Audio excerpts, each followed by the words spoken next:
Hello, I'm Tammy with your Week in Forex from UFXBank.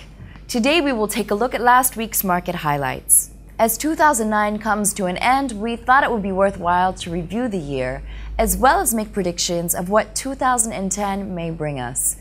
The dollar rally continued, although its pace slowed down a bit as we received worse than expected economic data, such as GDP, new home sales, and the University of Michigan Confidence Index. And now for a closer look at the markets, we're joined by foreign exchange analyst Martin Smith. Welcome, Martin. Hi. Is this the first sign that the dollar rally is about to end? I don't think so. Firstly, the trading we saw this week is typical of the trading we saw when there is less liquidity in the marketplace. And secondly, we had further confirmation that we're returning to more standard market correlations, where bad economic news is bad for the dollar and vice versa. And lastly, if you gauge the greenback's performance starting at the beginning of this rally, well, only the Canadian dollar has gained strength amongst the G10. And the next best performing currency is the Kiwi, which is still down more than 2% over just the last 3 weeks. This obviously was a tumultuous year for equities. Just this time last year, last January, we were still in financial crisis mode. The Dow Jones Industrial Average was holding around 9,000. How did all of these things impact the dollar? Well, we saw the Dow Jones Industrial Average bottom out in March, just below 7,000. Now, normally, a weak equity market will mean a weak currency. But the US equity market was simply representative of worldwide financial fears. Now, obviously, fear is worth more than equity because at that very same point in time, the dollar index was trading near 90. So investors flocked to the most secure investment that they could find. Yes, it was one of the few investments actually rising while other markets were crashing. It's the law of supply and demand. It seems like overnight, the dollar just started to weaken from that point. Well, central bankers did an outstanding job at keeping the financial systems not only afloat, but highly liquid.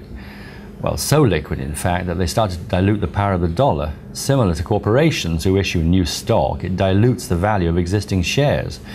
Supply outpaces demand. Confidence slowly returned to the marketplace, and investors started selling their dollars in favor of higher-yielding currencies, so the dollar started to slide. This caused commodity prices to inflate, in particular gold. Yes, the gold rush of 2009. A rather interesting move within the market, that. I mean, when Bear Stearns collapsed in March 2008, gold shot up, I think, over $1,000, as you'd expect. Now, when Lehman filed bankruptcy in September 2008, gold barely scratched $900. By March 2009, the equity markets were collapsing and gold was retesting all-time highs. But will gold continue to advance? Well, I think there are three catalysts here. First of all, there's residual fear. Secondly, there's a weak dollar. And thirdly, there's demand. Now, demand is due in part to the first two. Fear of a double dip, and a weak dollar, which causes commodity prices to appreciate. And demand, well, which was created as people the world over started accumulating stockpiles of the precious metal. So I believe higher gold prices are here to stay. So what do you think 2010 has in store for us? Well, I'll answer that question with a question. Is the worst definitely behind us? Well, the quantitative easing and stimulus programs are a band-aid, and a band-aid in itself, of course, is not a cure. Rather, it buys time for healing to occur. So, do you think the worst is behind us? Well, recent data is certainly suggesting that is the case. I mean, I think the recovery will be slow, but now that the dollar has turned the corner, we can expect to see further dollar strengthening. I do believe that the next major hurdle, in fact, is whether global central bankers agree on when and how much to unwind the quantitative easing facilities. And that, of course, will lead to exaggerated volatility in the market as it becomes every country and currency for themselves.